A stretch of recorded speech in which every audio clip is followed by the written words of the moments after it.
Hoy tenemos la participación del máster Guillermo Acuña González.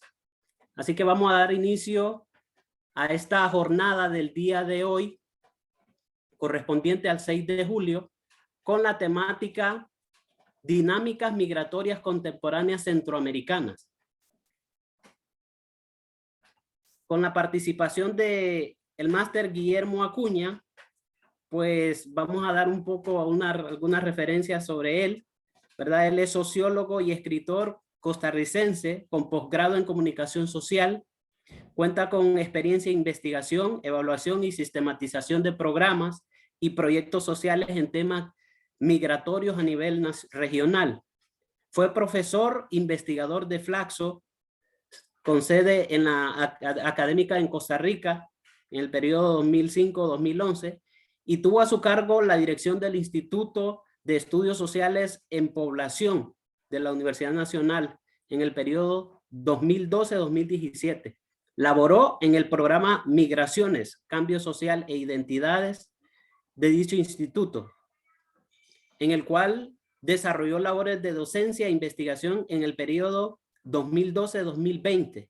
Ha sido docente de grado y posgrado en las investigaciones en el periodo 2012-2020, perdón. Ha sido docente de grado y posgrado en las principales universidades públicas de Costa Rica y ha acompañado espacios de construcción creativa desde la literatura. Ha sido jurado para premios nacionales en la rama de investigación cultural. Fue miembro de las redes académicas de grupos de trabajo, Migración, Cultura y Políticas, Inmigración, Tensiones y Desigualdades, del Consejo Latinoamericano de Ciencias Sociales, CLACSO. En la actualidad forma parte de la red regional Inmovilidades en las Américas, capítulo Centroamérica y de LASA. En la actualidad también desempeña el puesto de vicedecano de la Facultad de Ciencias Sociales de la Universidad Nacional de Costa Rica. Y entre sus principales trabajos académicos se incluye la coordinación de un proyecto de investigación sobre migración laboral interregional en Centroamérica y la República Dominicana para la OIT y OIM, a solicitud del Consejo de Ministros del Trabajo de la región durante los años 2011-2012. Fue el encargado de la formulación de políticas públicas de acceso a la justicia para personas migrantes y refugiadas en Costa Rica en el 2009. Entre sus publicaciones consisten en artículos titulados Subjetividades disidentes y controles migratorios en los éxodos centroamericanos contemporáneos. En el 2020 también obtuvo en Costa Rica el Premio Nacional de Literatura Aquileo Echeverría en la rama de ensayo por su obra Dejémonos pasar, migraciones y transhumancias en Centroamérica, publicado por Amancourt Ediciones España. Así que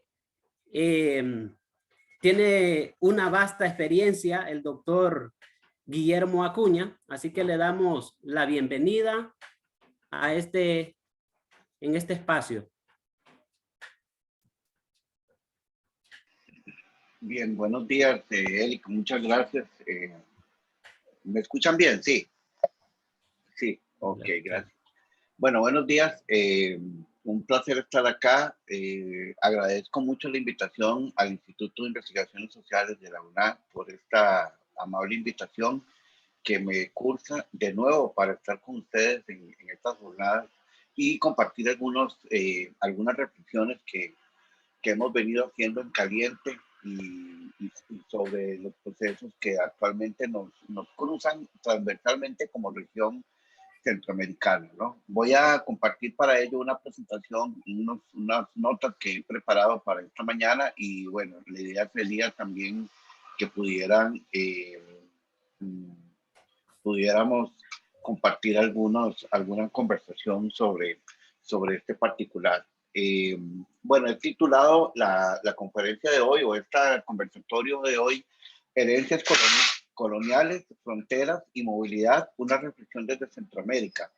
Quizás para contextualizar estas reflexiones también formaron parte de una de una conversación que sostuve con un medio de comunicación regional llamado Contranarrativa, que es un medio digital de tendencia crítica que trabaja varios temas como el racismo, la discriminación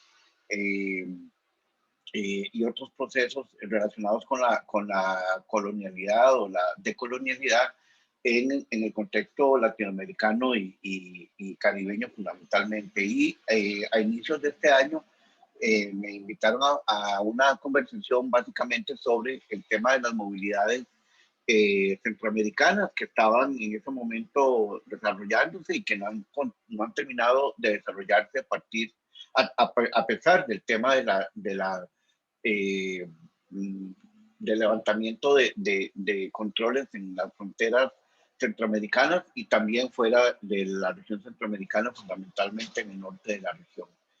Este tema de hoy lo he titulado Herencias coloniales, fronteras y movilidades, una reflexión desde Centroamérica, y bueno, forman parte también de procesos que he venido desarrollando en transcurso sobre estos temas.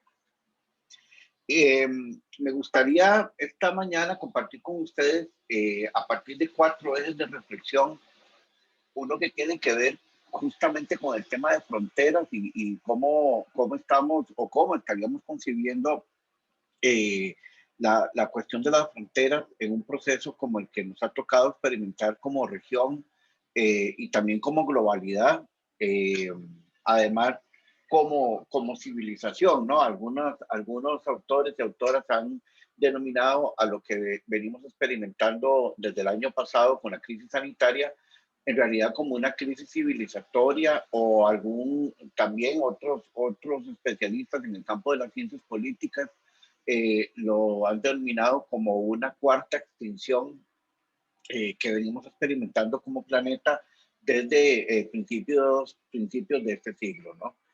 El tema de las fronteras es un tema que hay que seguir profundizando, que hay que seguir reflexionando, porque ha quedado de alguna manera recolocado, y las movilidades humanas, y en particular las movilidades centroamericanas, tienen ese rango, ¿no? Luego, pasar revista por el tema del enfoque securitario, que es un enfoque que básicamente ha sido señalado como el enfoque mediante el cual se gestionan las movilidades humanas a nivel global. Creo que este enfoque ha sido evidente desde hace algunos años, pero particularmente hay quienes ubican el inicio del enfoque securitario de las movilidades humanas en Latinoamérica, y particularmente la relación entre Latinoamérica y Estados Unidos a partir de septiembre 11 del 2001, cuando se desarrollaron unos eventos vinculados con el terrorismo internacional y que de alguna manera demarcaron y delinearon nuevas formas de concebir las movilidades a escala global. Luego, algo de lo cual hemos venido conversando en estos meses previos, donde se instaló la contingencia sanitaria, que no solo es sanitaria, sino que también trasciende lo económico, lo social, lo cultural, lo institucional, la relación entre la gestión de la movilidad y las políticas del miedo, ¿no? O lo que se denomina también el miedo en las políticas para contender estos procesos. Y finalmente una revisión a una categoría que hemos venido construyendo y que hemos venido trabajando, vinculada con ese régimen hegemónico de corporalidad contra el cual las corporalidades vinculadas en las movilidades humanas plantean serias preguntas y serias interrogantes. Todos estos ejes de reflexión, todas estas dimensiones y estas dinámicas que vamos a compartir, están atravesadas o están trazadas transversalmente por una categoría, y es la categoría de colonialidad, ¿no? Y la colonialidad debemos recordar que es una categoría asociada con procesos de naturaleza histórica y que no han terminado de funcionar en nuestros países, en América Latina, que tienen que ver con las lógicas de ejercicio del poder, en primer lugar, y con la concepción de los otros y las otras, que no son esas figuras hegemónicas, esas corporalidades y esas identidades hegemónicas, como si fueran ciudadanos de segundo orden. Y entonces, estas cuatro dimensiones están de alguna manera cruzadas con esa categoría amplia sobre la colonialidad, que algunos autores, como Aníbal Quijano, por ejemplo, hablan de la colonialidad del poder, la colonialidad del saber y la colonialidad del ser.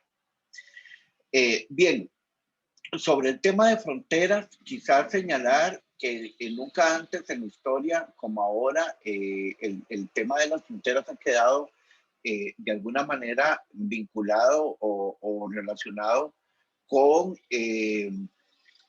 las respuestas y las premisas que los estados a nivel global dieron en primera instancia a la contingencia sanitaria instalada como pandemia en el mes de marzo del 2020.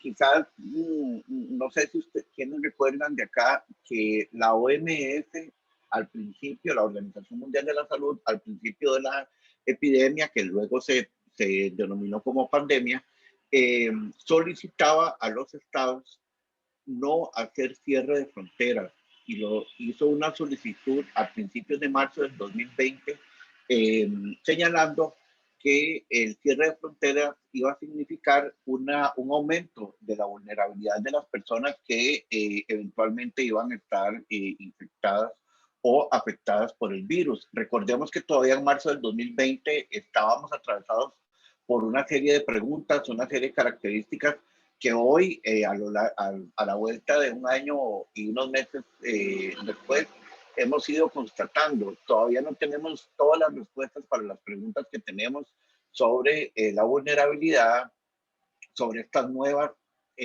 dinámicas, estas nuevas tipologías del virus, que ya se cuenta más o menos unas 5 o 6 variantes, y entre ellas la que se cuenta que estaría próxima a llegar a nuestros países en América Latina, si no es que ya lo tenemos entre nosotros y nosotros, es la variante Delta, que es una variante mucho más aguda, mucho más dinámica y mucho más rápida en la forma de contagio. Y de nuevo, el tema de la movilidad sigue siendo un tema en discusión. Ya hay algunos países en Europa que han de nuevo cerrado las fronteras para las personas extranjeras.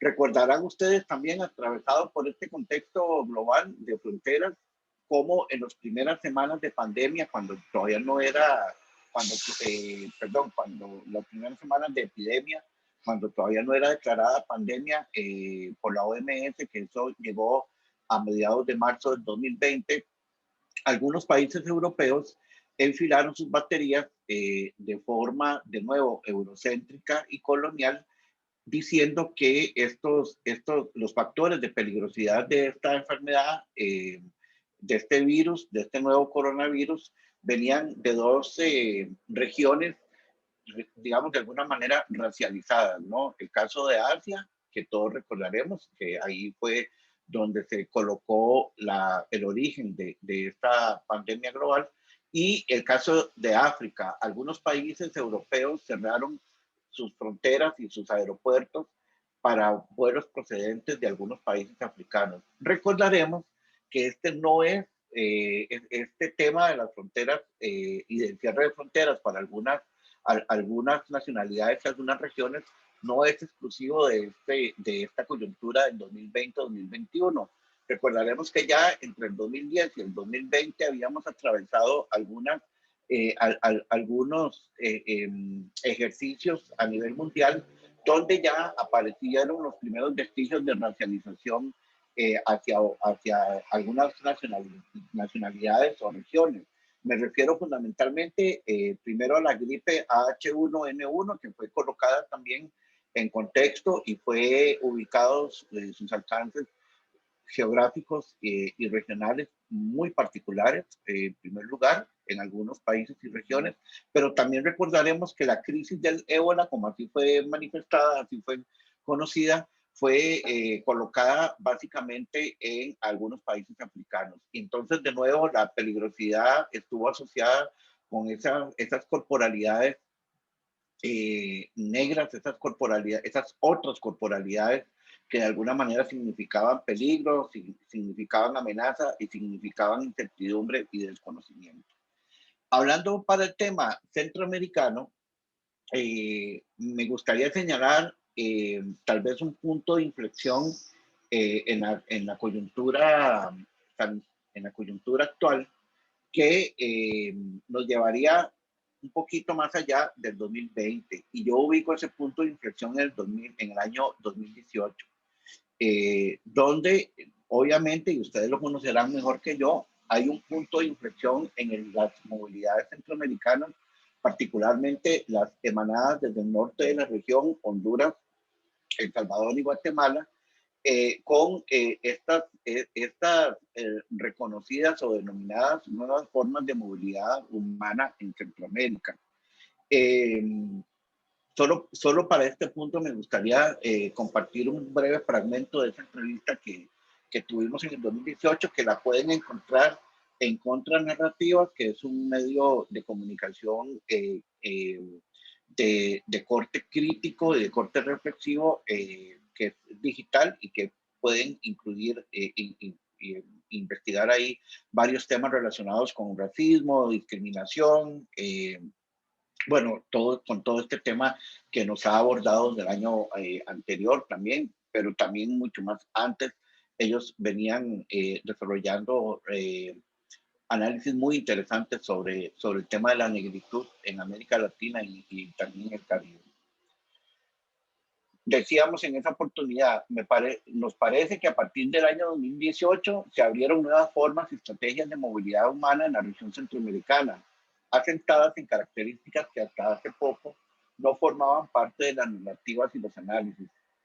Sobre esta coyuntura, dijimos que no importara la denominación con la cual llamáramos a estos corredores, eran acciones que habían impactado sobre la institucionalidad de los estados y los mecanismos de gestión migratoria regional. Asistimos a un proceso sin retorno en el tema de las migraciones centroamericanas, del cual la coyuntura que hemos estado experimentando en el 2020 y lo que llevamos del 2021 hacen parte de un marco de continuidad.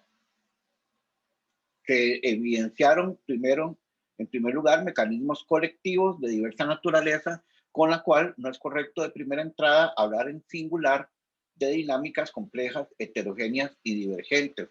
Esto por cuanto yo suelo discutir en mis intervenciones el concepto de caravana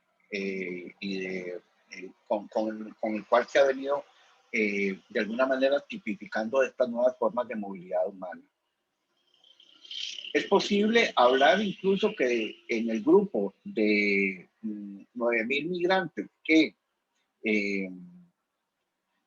salieron a principios de este año 2021 hacia Estados Unidos y que tuvo un primer filtro de represión en la frontera con Guatemala, sean varios grupos, es decir, varias expresiones, varias realidades. Por ello es que yo defiendo la idea de definir desde nuestra regionalidad, desde nuestro contexto centroamericano, estas formas de denominar estos colectivos, ¿no?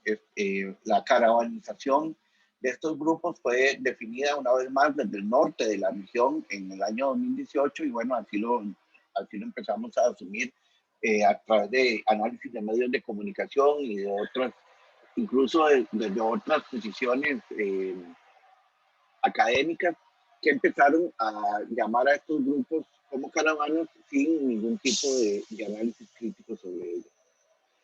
Esto marcó estos procesos de estas agrupaciones que básicamente mostraron dos características, colectivización y visibilización pública en su tránsito hacia Estados Unidos. Marcaron estos nuevos procesos de relación con los estados de origen y los estados de tránsito también. Una relación tensa, pero también una relación de alguna manera instrumental de estas personas con estos estados, tanto, sobre todo los de tránsito, y supusieron un replanteamiento de las fronteras como marcos de contención, particularmente en este año 2018-2021, en este periodo entre el 2018 y 2021, donde hemos visto formas inéditas de traspasar las fronteras nacionales. Hemos visto nuevas realidades fronterizas y transfronterizas, y eso se ha notado en este periodo, en estos últimos 3 años.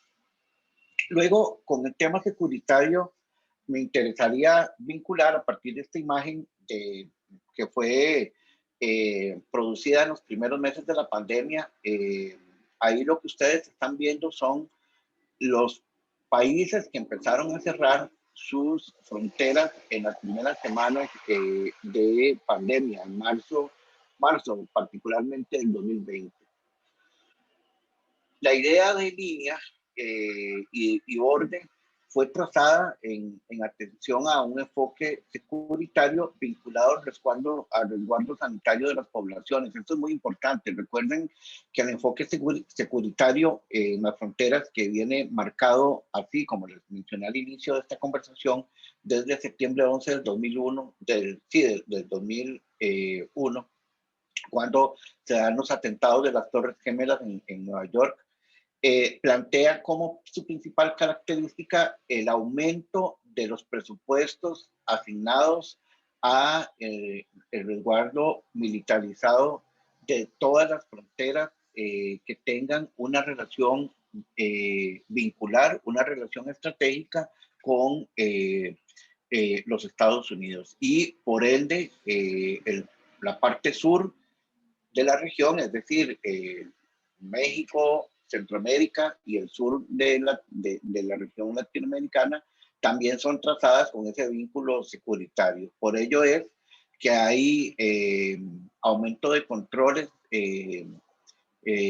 agudos en fronteras. En estos años hemos visto emerger de nuevo programas de control fronterizo, entre ellos creo que uno de los más vinculantes y uno de los más movilizadores de presupuesto global, Estados Unidos, América Latina, pero sobre todo Estados Unidos y México y la parte norte de la región centroamericana, como fue el Plan Frontera Sur, ¿verdad? Que fue una revitalización de un programa que se había empezado a considerar a principios de este siglo XXI, que había sido de alguna manera desactualizado y que volvió a funcionar durante los últimos años.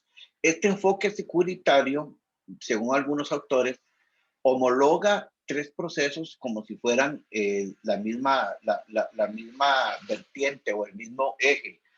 El primer proceso, que tiene que ver con la estructura vinculada con el terrorismo internacional. El segundo proceso, que tiene que ver con las redes internacionales de narcotráfico. Y el tercer proceso, que tiene que ver con movilidades humanas. Desde este enfoque securitario, la única vía para contender estos 3 procesos tiene que ver con un aumento represivo y controlador de las fronteras, de los procesos de cruce fronterizo, tanto los formales como los no formales. Lo que ha ocurrido en los últimos años, y particularmente a partir del 2018 para acá, es que los cruces de frontera terrestre han sido de alguna manera desbordados por esa capacidad de agencia de los sujetos que se movilizan en contextos de migración, ¿no? Un segundo aspecto que me parece interesante vincular es esos nuevos sentidos a partir de los cuales esas subjetividades, digamos, fueron conceptualizadas, ¿no? En los últimos 2 años, 2020 y lo que llevamos del 2021, se produjeron procesos de retorno. Ustedes ahí mismo en Honduras experimentaron estos procesos de retorno, algunos de ellos retornos forzados o devoluciones en caliente o deportaciones express, ¿verdad? Que así fueron conceptualizadas también por algunos análisis de medios de comunicación internacionales. También se expresaron dimensiones como las de las personas varadas, que es una categoría que no habíamos visto anteriormente en la región, es decir, que eran expulsadas de un país, pero impedidas de entrar a otro por las consideraciones en materia de salud, en materia sanitaria, ¿no? Y las personas en contextos de inmovilidad en zonas de frontera, como el caso, por ejemplo, de las movilidades extracontinentales y caribeñas en la frontera, primero en la frontera entre, México, entre Colombia y Panamá, y luego en la frontera entre Costa Rica y Panamá. Justamente sobre estas espacialidades fronterizas, me gustaría señalar que hay al menos tres dimensiones de estas espacialidades fronterizas en Centroamérica, en la región centroamericana. La espacialidad que divide México de Guatemala, que me parece que es un punto caliente. Luego, la espacialidad fronteriza que divide Costa Rica de Nicaragua, que también es otro punto caliente y que de alguna manera está conectada con ese sistema migratorio sur que se produce en el sur de Centroamérica. ¿No? La mayoría de los análisis ponen su peso analítico en las migraciones del denominado bloque norte de la región centroamericana. Debo decir que tampoco me gusta hablar del Triángulo Norte, ¿no? Porque recordarán ustedes que esa denominación fue una denominación también pensada y construida con fines militares desde el norte, es decir, desde Estados Unidos, para desarrollar sus operaciones básicamente en países como Guatemala. Por eso fue que se denominó como Triángulo Norte. Yo le llamo Bloque Norte o en posición sistema migratorio norte de la región, pero también tenemos un sistema migratorio sur. Y una tercera espacialidad fronteriza caliente que la tenemos también en esa frontera pocas veces discutida, pocas veces reflexionada y analizada, como en el caso de la frontera entre Colombia y Panamá. Ustedes sabrán que ahí lo que tenemos es la denominada zona del tapón del Darién, que son 100 kilómetros de paso fronterizo no gestionado desde ambos estados, más bien gestionado por otros actores vinculados con los poderes fácticos que transitan por esa región, que es una región inhóspita y que quienes han cruzado por ahí tienen recuerdos no gratos sobre ese cruce. Bien, como tercer elemento, me gustaría vincular en lo que yo he denominado como el miedo como política o la política del miedo en estos temas relacionados con la gestión de la movilidad. Señalar que un elemento importante es cómo el otro o la otra que se encuentran en condiciones de migración o de movilidad humana ha empezado a ser señalado como una alteridad biológica, es decir, como una otredad biológica. Un ejemplo de lo que les estoy diciendo es cómo en un país como Estados Unidos, la población hispana, que es una población considerable, tanto desde el punto de vista estadístico, demográfico como social, es la población que menos acceso tiene al sistema de vacunación. Una información que estaba revisando para marzo de este año, del 2021, señalaba que al menos un 10% de la población, del total de población hispana, se había vacunado. Es decir, esto habla un poco de las inequidades en el acceso a los procesos, a los sistemas de vacunación, que también encontramos esas inequidades y esas desigualdades en países como los nuestros, aquí en Centroamérica, y de eso también tenemos que estar claros, ¿no? Hay una triple consideración en materia de esa política del miedo o ese miedo como política, donde la discriminación para situaciones o personas o subjetividades en contextos de movilidad, sus rasgos de nacionalidad o su origen nacional y su condición jurídica, es decir, si están o no están de manera regular en un país de tránsito o un país de destino, los conminan y los vuelven como sujetos de esa política del miedo.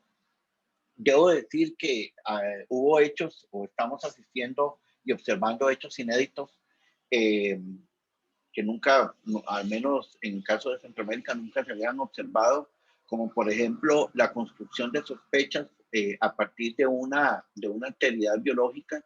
Recordarán ustedes que el año pasado se dieron situaciones de, por ejemplo, cierres de albergues en algunas comunidades. Entiendo que en Tegucigalpa se dieron también algunos casos de cierres de albergues donde las personas sospechaban que en esos albergues se encontraban personas que habían sido deportadas o habían sido devueltas de países como México y Estados Unidos y que venían de alguna manera infectadas.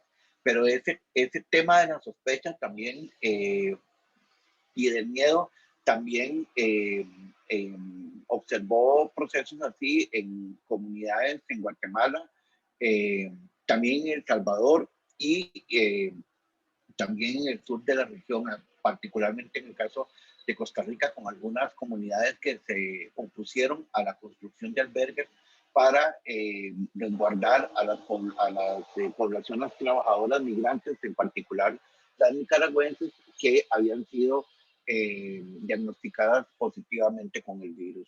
Entonces, de alguna manera, esta construcción del miedo me parece que ha venido siendo reflejada, que es reflejo de un proceso mucho más amplio, que a nivel global ya teníamos esas políticas del miedo instaladas, que un autor como Zygmunt Bauman, había referido para la coyuntura migratoria europea de mediados de la década anterior, 2014-2015, y en la que se señalaba que el miedo al otro, es decir, el miedo a ese otro, a esa otra persona africana, había considerado la actitud de algunos países europeos para el cierre de fronteras.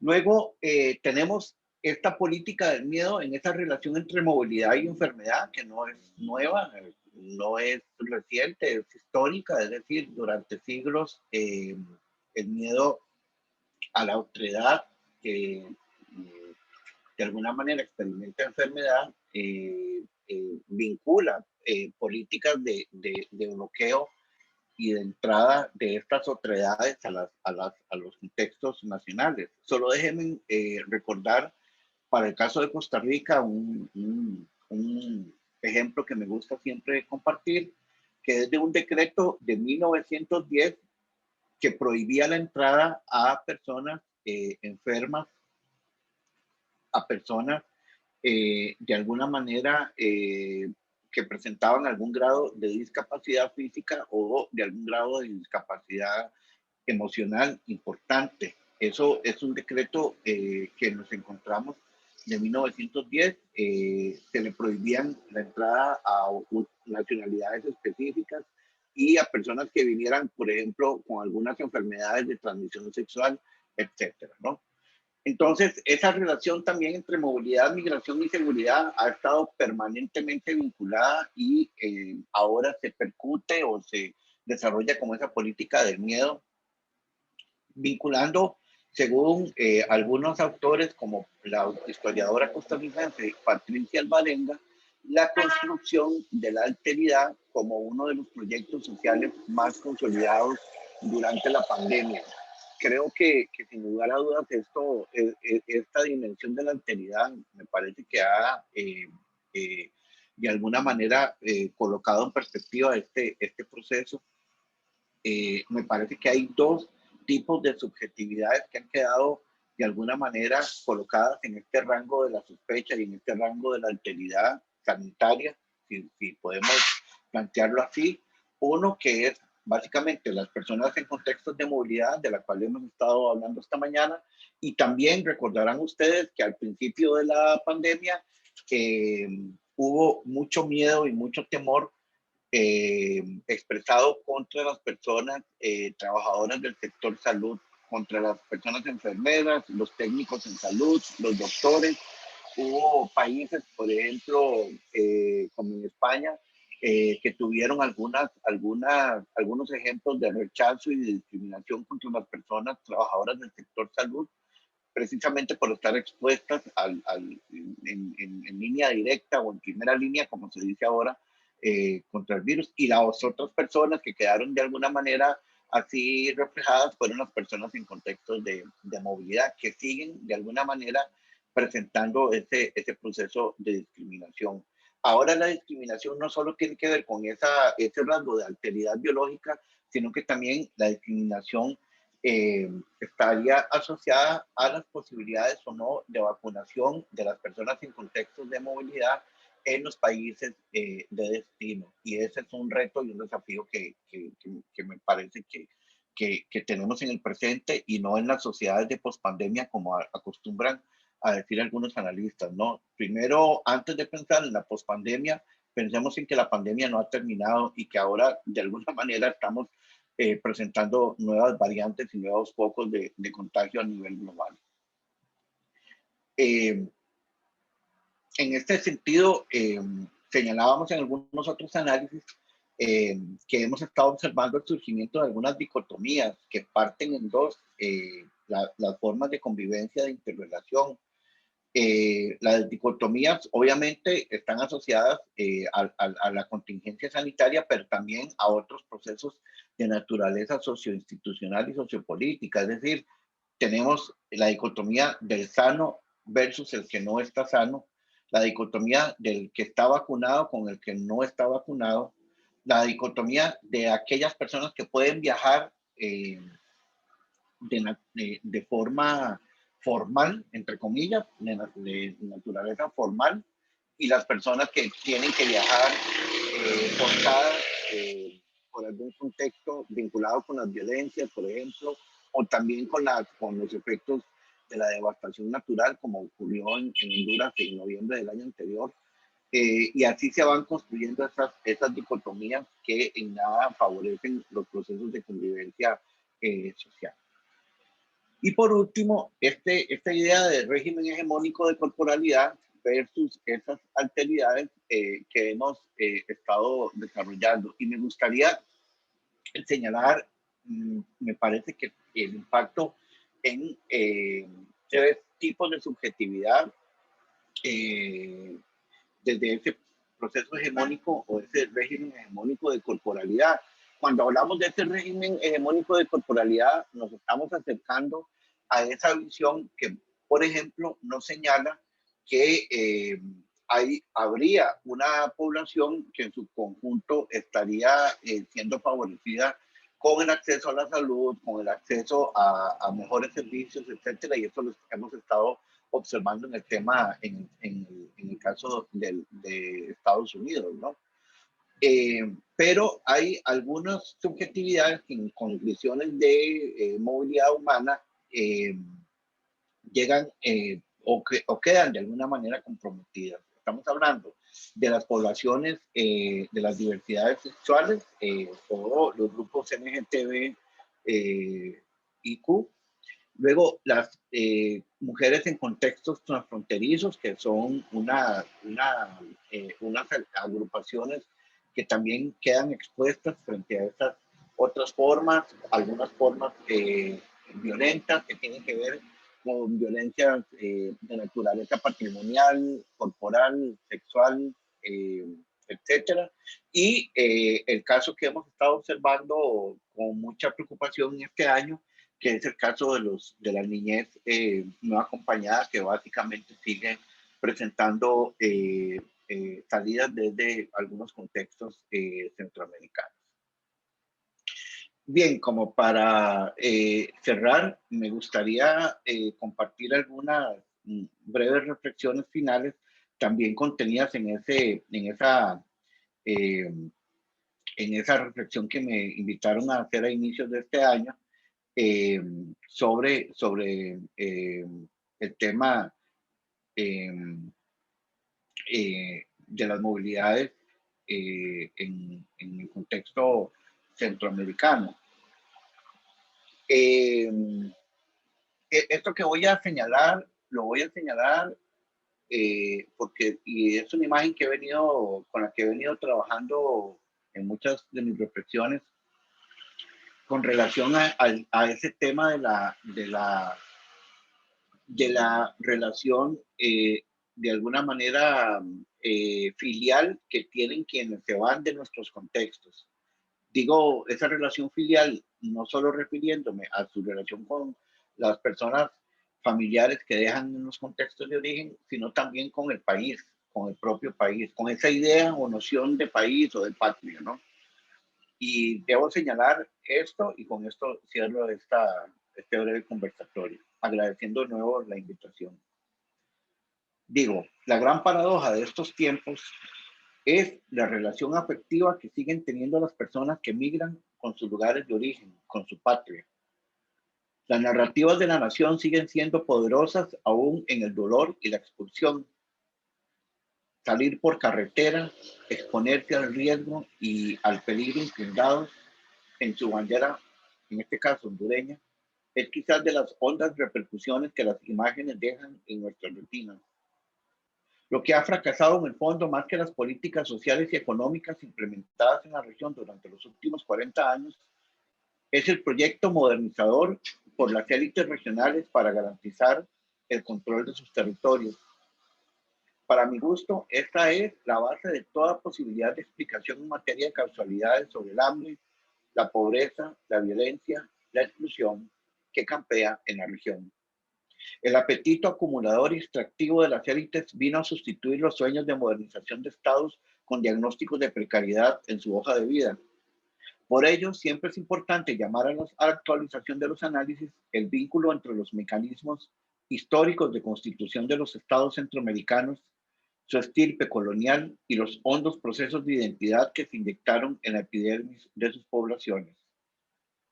Solo de esta manera se explica por qué en las imágenes que vemos ya recurrentes, la disposición a los dispositivos de la nacionalidad como banderas, camisetas de la selección nacional del país, el canto del himno, son parte del kit del migrante hondureño en su viaje. Muchas gracias. Gracias.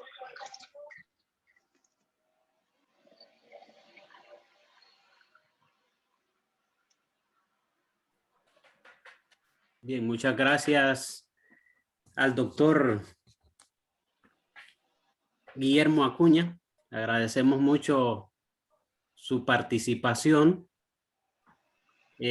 Ahora pues estamos esperando la participación del público. A ver si tiene algunas preguntas, comentarios acerca de esta temática que se ha presentado. Así que tienen espacio para poder expresarse o hacer las consultas.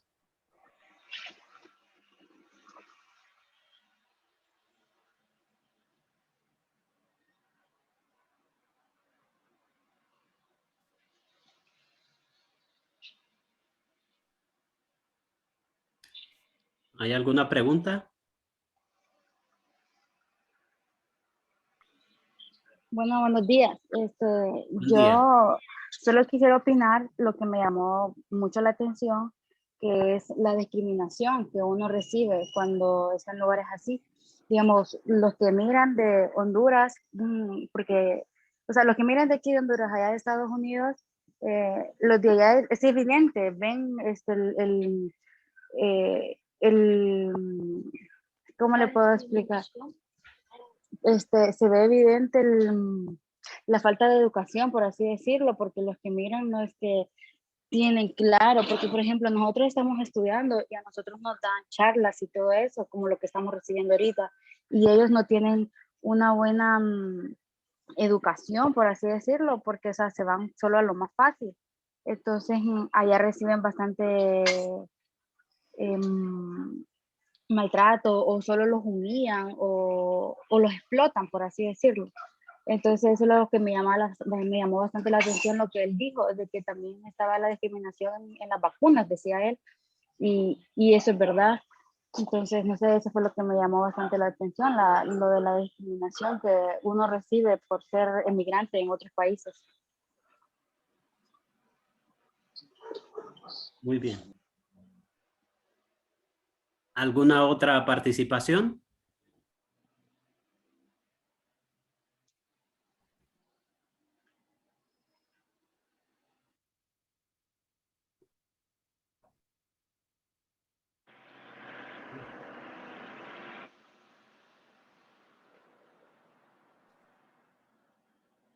¿No hay más participantes? ¿No hay más preguntas? Bien, entonces cerramos este espacio ya con el doctor Acuña y le agradecemos infinitamente por esos conocimientos brindados, por esa formación que nos está dando, que nos está iluminando, que nos está ilustrando, ¿verdad? Porque consideramos que es necesario para mejorar cada vez y conocer pues sobre estos temas de migración que cada día se están dando. No sé si quiere dar algunas últimas palabras el doctor Guillermo. No, solamente agradecer la invitación a estos espacios. Creo que es importante seguirnos informando y seguirnos también compartiendo y socializando este tipo de conocimientos. Creo que también en otros momentos hemos hecho uso de otro tipo de entradas al tema migratorio desde la literatura, por ejemplo, que también es una forma quizás interesante de plantearse, ¿verdad? Estas realidades, preguntarse cuáles son las causalidades y por qué es que la gente está saliendo de nuestros países, aún en contextos de bloqueos fronterizos, que me parece que es algo que traté de mencionar en la conversación. Y bueno, de nuevo, un gusto, un placer estar por acá. Muchas gracias a los colegas del Instituto de Investigaciones Sociales de la UNAP por esta invitación y encantado en seguir conversando con ustedes en estas actividades. Muy bien, muchísimas gracias, doctor. Gracias. Saludarle. Ok. Bien, tenemos la participación ya en la segunda parte de este espacio. Tenemos la participación de el licenciado Roberto Canizales, siempre relacionado con estas temáticas de las dinámicas migratorias contemporáneas centroamericanas. Y pues Roberto Canizales es representante de la OIM, es el coordinador de proyectos de la Organización Internacional para las Migraciones. Es historiador con amplia experiencia en el ámbito de la cooperación internacional, desarrollo local, políticas públicas y derechos humanos. Reside aquí en la ciudad de Tegucigalpa y está adscrito a la misión de la OIM en Honduras. Pertenece a la División de Asistencia a los Migrantes de la OIM desde el 2015, realizando actividades en materia de retorno y reintegración, lucha contra la trata de personas y la asistencia general para migraciones en condición de vulnerabilidad y desamparados. Apoya procesos de gestión de la información, movilización de recursos, emergencias y formulación de políticas públicas. Así que los dejamos con el licenciado Roberto Canizales. Hola, muchísimo gusto. Gracias, Eric. En principio, agradecer la invitación del Instituto de Investigaciones Sociales, ¿no?, de la Universidad Nacional Autónoma de Honduras. Bueno, como ya Eric lo mencionaba, soy parte, ¿no?, de la Organización Internacional para las Migraciones. Somos el organismo de las Naciones Unidas encargado, ¿no?, del tema migratorio. Somos la principal entidad intergubernamental, ¿no?, que aborda el tema migratorio a nivel mundial, y bueno, creada desde 1951, pero en Honduras desde 1975 con oficina permanente. La OIM, para quienes no nos conocen, somos la instancia que estamos encargados, ¿no? O considerada al principio de que la migración en forma ordenada y en condiciones humanas beneficia a las personas migrantes y a la sociedad. En el caso de Honduras, la OIM, digamos, por la configuración, ¿no? Del escenario migratorio hondureño, gran parte de nuestra acción programática está relacionada a la asistencia a migrantes, especialmente en condición de vulnerabilidad, pero también a brindar asistencia técnica a los gobiernos, o en este caso al gobierno de Honduras, pero también a los actores locales, organizaciones de sociedad civil que intervienen, ¿no? En el abordaje de, obviamente, de los desafíos que plantea el escenario migratorio, y trabajamos en diversas áreas temáticas, ¿no? Vinculadas a temas de migración y salud, migración, cambio climático, asistencia a migrantes en condición de vulnerabilidad, retorno y reintegración de migrantes, especialmente que han sido retornados, y especialmente también trabajamos y apoyamos en fortalecer la gobernanza migratoria de los estados, en este caso del gobierno de Honduras. Y cuando me refiero a los marcos de gobernanza, estoy hablando, ¿no? De todo el marco normativo, el marco de leyes y políticas con que el Estado de Honduras gestiona, ¿no? Su migración, ¿no? Entradas, salidas, migración interna y todas las formas de movilidad humana presentes en el territorio. Entonces, justo lo que yo voy a comentar aquí en esta conferencia es un poco hablarles sobre el perfil migratorio de Honduras. Fue una herramienta que la OIM desarrolló hace ya un proceso, ¿no? De alrededor de 2 años, que concluyó el año pasado justo, de elaboración de un perfil migratorio, que es una herramienta, ¿no? Con la cual la OIM, ¿no? Apoya los procesos de formulación de políticas migratorias, evidentemente buscando la coherencia con, digamos, las diferentes formas de movilidad humana presentes en el territorio. Y bueno, voy a hacer una presentación que traigo para fines ilustrativos. No sé si proyecto yo o tú, Eric. ¿Tengo facilidad de proyección? Me parece que sí.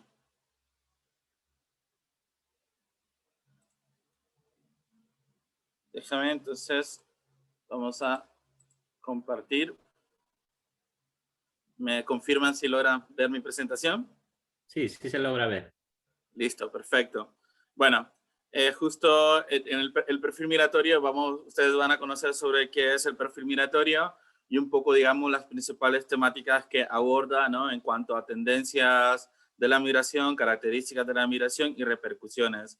Seguro en este ciclo de conferencias van a escuchar muchísimo, ¿no? Sobre el tema de tendencias. No me voy a detener mucho en la discusión, simplemente aquí lo que nos interesa como OIM es que ustedes conozcan, ¿no? Lo que es un perfil migratorio, los usos para los cuales ustedes pueden emplear esta herramienta, porque está pensada evidentemente para personas que son tomadoras de decisiones, pero también para investigaciones académicas, ¿no? Para apoyar, orientar investigaciones académicas en el tema migratorio. Me gustaría comenzar un poco diciendo, ¿no? Que por muchísimo tiempo, y con esta cita, ¿no? Del exsecretario general de Naciones Unidas, Kofi Annan, en el cual él decía o manifestó en su momento, ¿no? Durante demasiado tiempo, la política en materia de migración se ha basado en corazonadas anécdotas y oportunidad política. Ha llegado el momento de examinar los hechos y utilizarlos para establecer un entendimiento común de la forma en que la migración internacional puede beneficiarnos a todos. Comienzo con esta palabra porque ustedes saben que el tema migratorio sale todos los días en los medios de comunicación, en los periódicos, genera, ¿no? Encuentros bilaterales entre países, diálogos, ¿no? Internacionales, pero también suscita, ¿no? Muchas susceptibilidades políticas.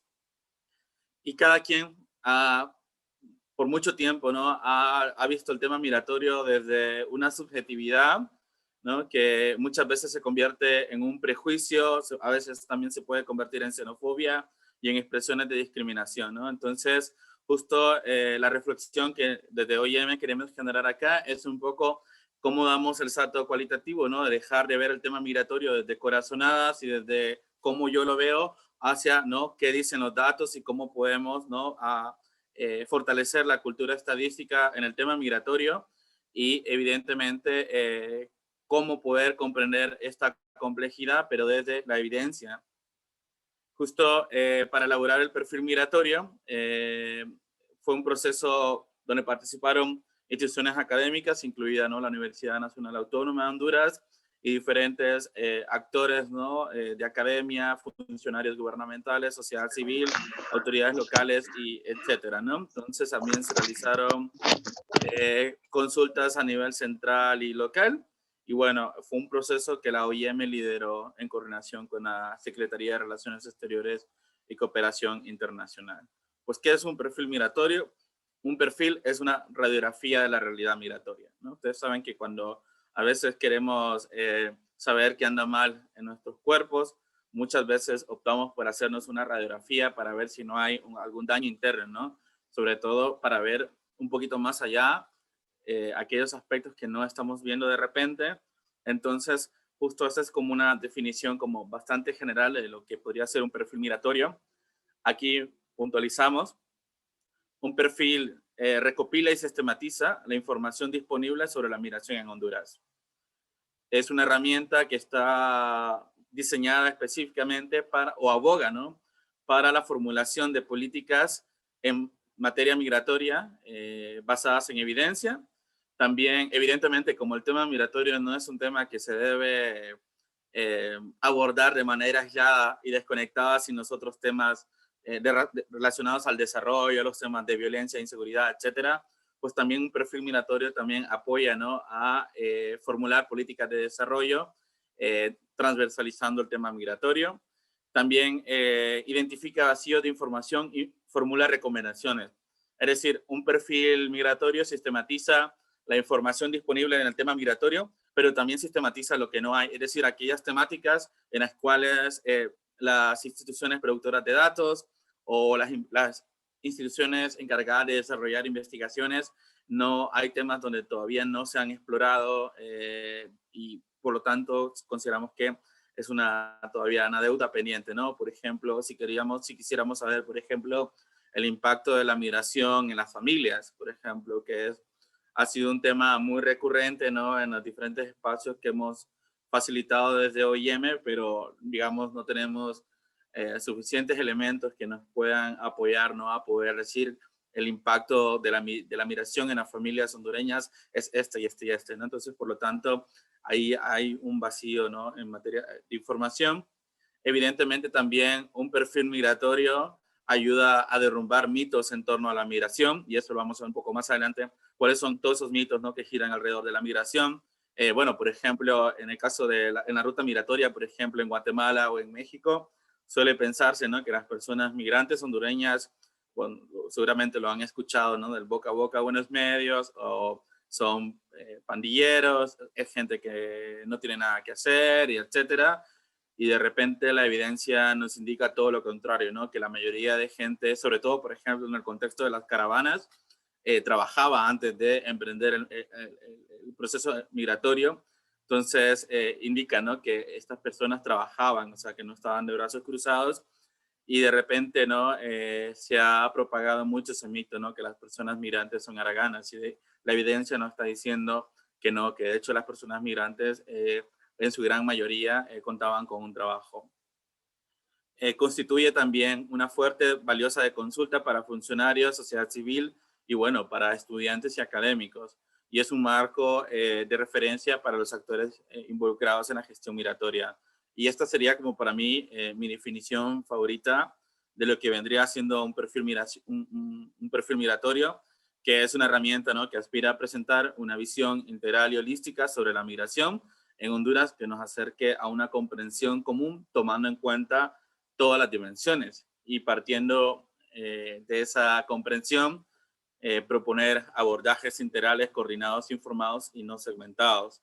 Uno de los principales retos que tenemos en el país es cómo nos acercamos al abordaje de la migración de manera integral. Usualmente tenemos un abordaje bastante segmentado en materia también de políticas y en materia de gestión de la migración.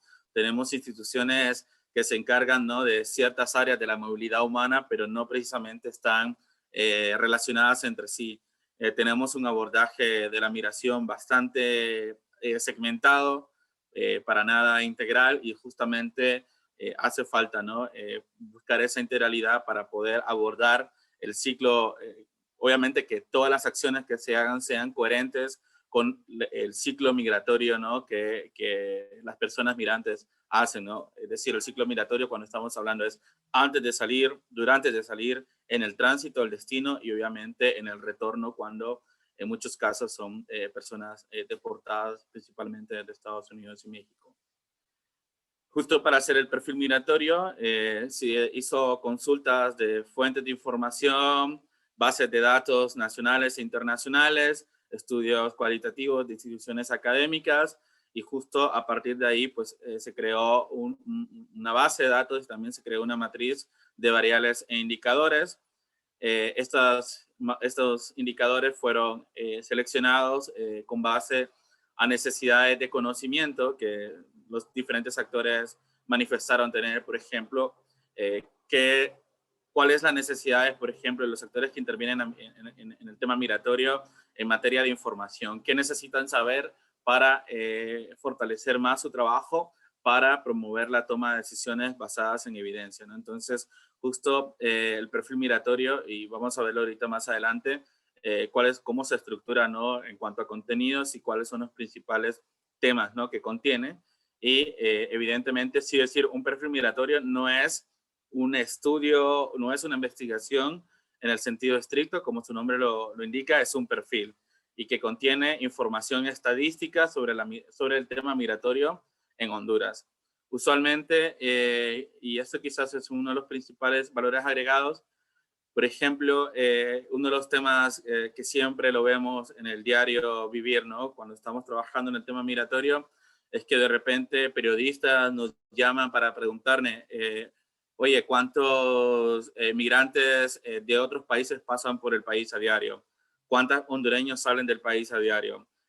¿Cuántos niños están siendo retornados? Por lo general, las fuentes de información están dispersas, y justo uno tiene que estar referenciando a diferentes instituciones.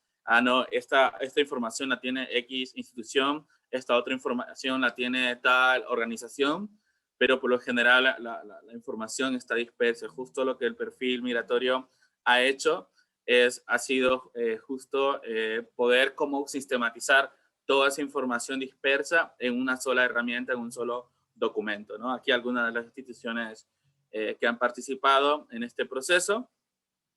Y bueno, lo que mencionaba, ¿no? Los principales retos que se tienen para capturar el tema migratorio, bueno, es la dispersión de la información, ya lo mencionaba, pero también el carácter complejo y dinámico de la migración. Justo en la intervención pasada lo mencionaba el doctor Acuña, pero también yo lo traigo a colación. Cuando comenzamos la elaboración del perfil migratorio, estábamos en pleno proceso de elaboración y diseño, y justo comenzó todo el tema de las caravanas, las denominadas caravanas de migrantes, ¿no? Algo, si bien ya en el pasado se habían organizado caravanas, sobre todo por parte del Comité de Familiares de Migrantes Desaparecidos, ¿no? Se hacían estas famosas caravanas hasta México para buscar hondureños desaparecidos en México, pero nunca, digamos, estas caravanas lograban aglutinar más de 100 personas, ¿no? Y justo en 2019, ¿no? A finales, comenzamos a tener, perdón, 2018, comenzamos a tener estos flujos masivos de movilidad humana con muchísimos perfiles, ¿no? De personas migrando. Entonces, lo que nos está diciendo, ¿no? Es que el tema migratorio es dinámico y es totalmente cambiante, y también hay factores, ¿no? que influyen. En este caso, por ejemplo, ya lo decía la doctora Acuña, por ejemplo, con los temas de la pandemia, por ejemplo, que cambió muchísimo la dinámica migratoria, pero habría que ver también luego el contexto, ¿no? Una vez post pandemia, cuando la pandemia haya acabado, cómo va la movilidad humana a adaptarse, ¿no? al contexto post pandemia. Otro de los retos principales es la inexistencia de información. Por ejemplo, si quisiéramos saber cuántos hondureños y hondureñas salen diariamente del país, no hay forma de saberlo, no hay manera de medirlo. Sobre todo, por ejemplo, cuántos hondureños salen en carácter irregular hacia Estados Unidos principalmente. no hay manera de establecerlo porque no hay ninguna institución, ninguna también forma de poder medir esa información. Hay una prevalencia de mitos migratorios y ya vamos a ver algunos. Bueno, ya lo mencionaba al inicio de mi intervención, sobre todo, por ejemplo, esa creencia que se tiene, ¿no? Que las personas migrantes son personas haraganas, que son personas que no hacían nada, que son mareros, pandilleros, etcétera. Y la evidencia nos dice que no necesariamente eso es verdad. Hay también muy poca evidencia, en particular sobre los impactos. Hay una dispersión de las políticas normativas y regulaciones, eso ya lo mencionaba. Tenemos instituciones que abordan el tema migratorio, pero lo hacen de manera separada, segmentada y no de manera integral, y eso evidentemente limita un abordaje integral y una comprensión integral de todas las formas de movilidad humana que tiene el país. Hay sensibilidades políticas definitivamente en el tema migratorio, hay debilidades en cuanto a la generación de información, particularmente de datos de registros administrativos. Y cuando hablamos de registros administrativos, por ejemplo, nos referimos a la información, por ejemplo, que recopila Secretaría de Educación, Secretaría de Salud, no Secretaría de Seguridad, y etcétera, ¿no? Todas esas instituciones que por su mandato, ¿no? Intervienen en el tema migratorio de una u otra forma. Entonces, por ejemplo, si quisiéramos saber, por ejemplo, cuántos niños y niñas han abandonado la escuela o el colegio por temas migratorios, ahí hay una limitante, ¿no? En cuanto a querer saber o tener esa información. Entonces, ahí hay una área, ¿no? de mejora en cuanto a los temas de los datos administrativos. Evidentemente, en otros casos, el acceso a la información es imposible debido, ¿no? a que no hay maneras, no hay mecanismos para poner a disposición de la población o a los investigadores la información migratoria, ¿no? Entonces, ahí tenemos un reto. Justo para hacer el perfil migratorio, digamos, no fue algo que se hizo así nomás, sino que se hizo conforme a criterios muy importantes, ¿no? En principio, que haya la disponibilidad de datos nacionales e internacionales. Eso es muy importante, ¿no? 2, la periodicidad de producción de datos. Cuando nos referimos a que para el perfil migratorio elegimos aquellos indicadores y variables en el cual el dato se ha producido periódicamente, es justamente porque ustedes saben que los datos fácilmente quedan desfasados, ¿no? Entonces, por ejemplo, si quisiéramos saber, por ejemplo, cuántas personas fueron deportadas en el contexto de COVID, por ejemplo, en 2020, pues lo podemos saber. Sin embargo, a medida que pasan los años, obviamente ese dato se va quedando desactualizado. Entonces, todas las organizaciones, los organismos de cooperación internacional, las instituciones de gobierno, siempre estamos buscando el dato más actual, ¿no? Entonces, ahí hay un reto muy importante, y si un dato no se captura de manera periódica, pues obviamente es un dato que va con el paso del tiempo a quedar desfasado totalmente. Entonces, justo para el fines del perfil migratorio, preferimos elegir datos que sean producidos de manera periódica, además que esto nos permite poder establecer tendencias. Cuando hablo de tendencias, es decir, comportamientos. Por ejemplo, cómo se han comportado las deportaciones en los últimos 10 años, por ejemplo. Cómo ha sido, digamos, la cantidad de deportaciones por año, cuáles son los años donde hemos tenido más deportaciones, y eso nos permite hacer comparar, ¿no? Entonces, digamos, poder establecer alguna tendencia y poder, digamos, ver un poco qué es lo que podría ocurrir, ¿no? En el corto y mediano plazo. La calidad y representatividad de las fuentes de información. Evidentemente, en el perfil migratorio, las fuentes de información más consideradas fueron los censos de población y vivienda, las encuestas de hogares de propósitos múltiples, las encuestas también producidas en México, en Estados Unidos y en España, por ejemplo, en el Padrón Único Español. Entonces, siempre dimos prioridad a las fuentes de información oficiales. Y en cuarta opción, evidentemente, un perfil migratorio se diseña a partir de las necesidades de información y conocimiento que tienen las personas, ¿no? Porque la idea es de que el perfil pues tenga un propósito y tenga un uso, ¿no? Y que responda a las necesidades que un país tiene en materia de información para poder gestionar su migración. En el perfil migratorio, justo también vamos a pedirle a Eric, ¿no? que que al final de la presentación compartirles el link de descarga del documento para que ustedes puedan tener acceso a esta presentación. Justo van a encontrar una parte introductoria con estadísticas claves de país.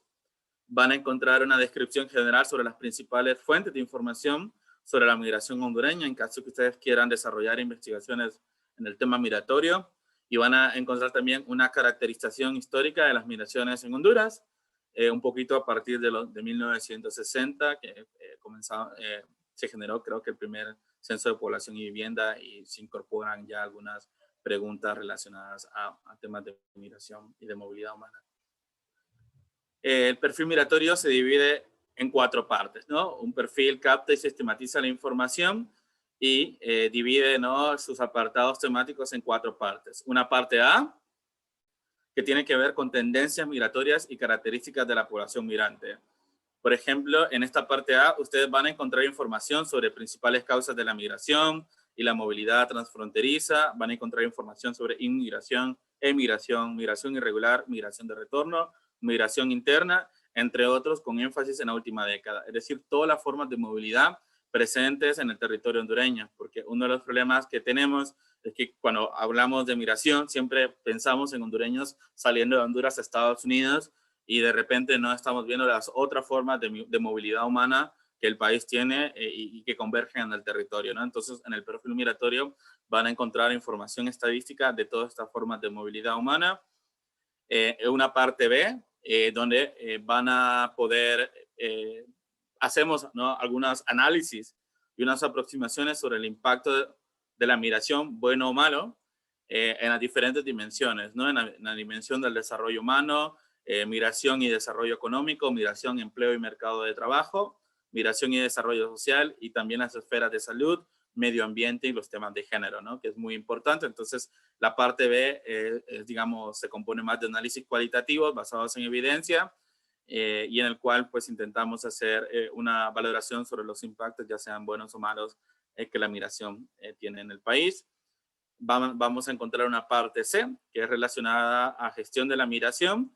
Ahí lo que vamos a encontrar es todo el marco de políticas migratorias, legislación y reglamentación que el país posee para gestionar su migración. O sea, todas las leyes, tratados, convenios, políticas que el país dispone, ¿no?, para abordar el tema migratorio, se encuentra ahí. También van a encontrar también cómo el tema de cooperación internacional, quiénes son las instancias de cooperación que están participando en apoyar al gobierno, ¿no?, en la gestión de la migración, y bueno, todos esos actores principales, ¿no?, que están presentes en el tema.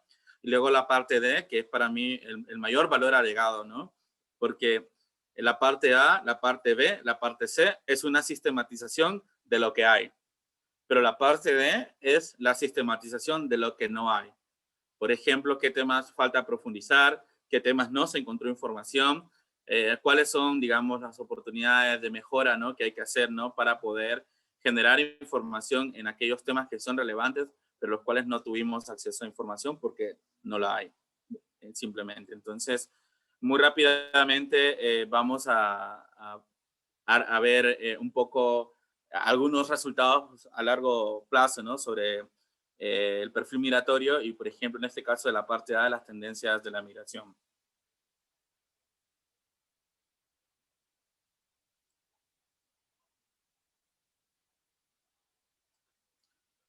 Bueno, como ustedes saben, Honduras se ha constituido en las últimas 3 décadas en un país de migración. Es decir, es un país en el cual sale más gente de la que entra. Entonces, justo Honduras es considerado es un país expulsor de población migrante. La mayoría de hondureños y hondureñas que han inmigrado han iniciado su migración en las últimas 3 décadas. Estamos hablando a partir de la década de los 80s, 90s y especialmente la década del 2000. ¿No?, que la migración comienza a tener un repunte bastante alto, ya lo vamos a ver en gráficos.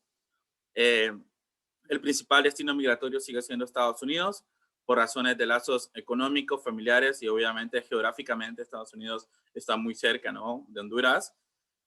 A partir de 2000, España se consolida como el segundo destino de población inmigrante de Honduras. Y sobre todo, ¿no?, con una participación en este proceso migratorio hacia España, mayoritariamente de mujeres, porque estamos hablando de que el 70% de hondureños y hondureñas residiendo en España son mujeres. Luego, en materia de tendencias, vemos una tendencia, por ejemplo, sobre todo a partir de 2018, en las denominadas caravanas de migrantes, que ya lo hablamos. Sin embargo, justo, bueno, el año pasado y este año, hubo intentos, ¿no?, de organización de caravanas migratorias. Lo que vimos es un control fronterizo bastante fuerte por parte de los gobiernos donde obviamente estos migrantes pasan. Y lo que vimos fue también un desmantelamiento de caravanas bastante rápido y, digamos, un gran porcentaje de la población de caravanas fue retornada al país. Entonces, aquí, por ejemplo, habría que ver si esta dinámica migratoria o esta forma de movilizarse en forma de caravana va a seguir, ya que los últimos intentos, ¿no?, de caravanas no fueron exitosos porque fueron desmanteladas, de hecho, muchísimo antes de siquiera poder tocar la frontera con México. Entonces, digamos, eso, digamos, a grandes rasgos, ¿no? En los últimos 10 años, eso es como ha sido la tendencia.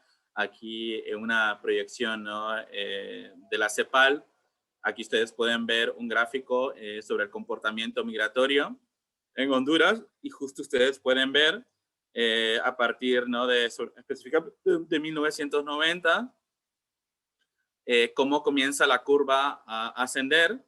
Y justo ustedes pueden ver, aquí estamos por quinquenios, estamos hablando de decir que por cada 5 años, ¿no?, cada punto que figura en el gráfico. Y justo podemos ver entre 1995 y 2000, en ese quinquenio, un repunte significativo y es relacionado evidentemente, o puede responder, ¿no?, al impacto del huracán Mitch en el país, pero luego también al modelo económico, ¿no?, que a partir de 1990 comenzó a implantarse en el país, ¿no?, basado en el modelo neoliberal, ¿no?, y un poco todas las políticas económicas que eso condujo, y evidentemente las brechas y las desigualdades económicas que esto también produjo al país, ¿no?, especialmente en la década del 90, y podemos ver, ¿no?, cómo las repercusiones, ¿no?, de esas políticas económicas, también aunado también al tema, ¿no?, del impacto del huracán Mitch, cómo van generando ese repunte. Particularmente, es una tendencia, ¿no?, es una proyección con tendencia, y justo lo que estamos viendo, según la CEPAL, si se fijan en el último punto de 2025 a 2030, lo que estamos viendo o lo que nos está indicando este gráfico es que Honduras va a seguir siendo un país de migración, por lo menos hasta 2030, si evidentemente pues obviamente no se abordan las principales causas, ¿no? Ustedes saben de que hay una relación muy importante, ¿no?, entre crecimiento demográfico y crecimiento económico. Y mientras el crecimiento económico sea insuficiente, mientras el crecimiento económico sea desigual, ¿no?, porque de repente la riqueza se concentra en pocas manos y no llegue, ¿no?, y no se redistribuya de manera, digamos, equitativa en el resto de la sociedad, pues evidentemente lo que estamos generando es un excedente de población económicamente activa que pues obviamente no tiene acceso, ¿no?, a oportunidades de acceso a medios de vida dignos, ¿no?, que puedan permitirles desarrollar un proyecto de vida en el país. Entonces, lo que nos está indicando acá este gráfico es que por lo menos la proyección es que la gente, los hondureños y hondureñas van a seguir saliendo del país. Siempre en materia de migración, ya lo mencionábamos, Estados Unidos sigue siendo el principal país de destino. Una de las principales herramientas con las cuales Estados Unidos mide, ¿no?, un poco y en sus estadísticas incorpora las diferentes comunidades presentes en su territorio es la American Community Survey, es decir, la encuesta americana de la comunidad. Y justo acá la encuesta americana de la comunidad, sobre todo la última que se hizo en 2017, pues ya recoge información sobre la diáspora hondureña en Estados Unidos. Y justo estábamos hablando que para 2017 ya, digamos, en 2017 ya estábamos hablando de un importante stock de población de hondureños y hondureñas en Estados Unidos, ya sea de hondureños que obviamente que acaban de llegar a Estados Unidos o que han llegado, pero también hondureños, digamos, ciudadanos estadounidenses de padres hondureños y hondureñas, ¿no? Entonces, ya estamos hablando de un importante stock de población de hondureños en Estados Unidos. Eso es muy importante porque eso lo que nos evidencia es de que hay una población muy importante allá, pero también es una población que tiene lazos con sus comunidades de origen. Eso crea redes familiares en Estados Unidos, por lo tanto hace, ¿no?, que el tema migratorio por motivos de reunificación familiar o porque una persona, por ejemplo, en Honduras se quedó sin empleo, pero cuenta con redes familiares en Estados Unidos, esta persona, digamos, tiene como mucha más posibilidades o mucho más disposición de poder migrar hacia Estados Unidos, sobre todo porque cuenta ya con redes de familiares que le pueden acoger, le pueden apoyar por mientras se inserta en el mercado laboral, ¿no? Entonces, eso es bastante importante y es un factor de atracción de migración. Ya vemos un crecimiento de hondureños y hondureñas con ciudadanía en Estados Unidos. Y bueno, justo aquí hay un dato muy importante, por ejemplo, de la encuesta de la Comunidad Americana, es que en Estados Unidos, digamos, en temas de proporción de hondureños en Estados Unidos, casi estamos hablando de un 50 de 50 hombres y 50 mujeres. Sin embargo, sí podemos, los datos nos dicen que digamos, el tema migratorio, sobre todo la migración irregular, es mayoritariamente masculina. Sin embargo, el hecho de que en Estados Unidos en las encuestas salga, ¿no?, que hay casi un 50% de hombres y mujeres, nos está indicando o nos podría indicar de que las mujeres están, aunque migran en menor proporción que los hombres, las mujeres están teniendo mayor éxitos en sus proyectos migratorios. O también de que las mujeres buscan rutas más seguras en relación a los hombres para poder migrar hacia Estados Unidos y por eso su proyecto migratorio puede ser exitoso en comparación, ¿no?, con el proyecto migratorio de los hombres. Esto, digamos, son digamos, inferencias que podemos realizar, ¿no?, a partir de los datos que hemos recolectado. La mayoría de la población hondureña está basada en el estado de Texas, luego la Florida, California y Nueva York, que son los 4 estados donde la población hondureña se ha asentado. En España, a partir de 2000, ha comenzado a acumular un importante stock de población inmigrante, ya lo decía. En ese momento, por ejemplo, registraba 29,000 emigrantes, pero ya, digamos, para el 2019, ya ese padrón español ya contabilizaba ya alrededor de 100,000 hondureños y hondureñas migrantes en España, ¿no? Entonces, luego un tercer stock de población de hondureños se concentra en países limítrofes como Guatemala, El Salvador y Honduras. Justo acá vamos a ver un poco, por ejemplo, este gráfico, porcentaje de hogares con familiares emigrantes por condición de pobreza. Aquí, si ustedes se fijan, esto es basado en la encuesta de hogares de propósitos múltiples del INE, del Instituto Nacional de Estadística. Aquí me interesa que ustedes puedan concentrarse en la franja gris sobre todo, ¿no? Si ustedes se fijan, 2013 y hasta 2017, dice porcentaje de hogares emigrantes por condición de pobreza. Es decir, aquí lo que estamos viendo es la participación, digamos, una mayor participación de hogares no pobres en los procesos migratorios. Y ustedes lo pueden ver, digamos, de los hogares participantes o que tienen familiares, por ejemplo, en Estados Unidos o que han participado del proceso migratorio, el 51.4% de hogares están considerados no pobres, según la encuesta de propósitos múltiples del INE, ¿no? Entonces, al observar su distribución en base a condiciones socioeconómicas, se distingue que paulatinamente los hogares no pobres, han incrementado su presencia en los procesos migratorios, especialmente hacia Estados Unidos. Esto nos dice, ¿no?, nos está indicando que los datos, hay una relación entre las condiciones de los hogares y los factores que impulsan la migración, mostrando que no son solamente los hogares más pobres quienes toman la decisión de migrar. En efecto, se estima que las personas propensas a migrar de manera irregular, originarias de Honduras, tienen ingresos bajos, educación y ciertos acceso a servicios básicos. Pero este punto es muy importante.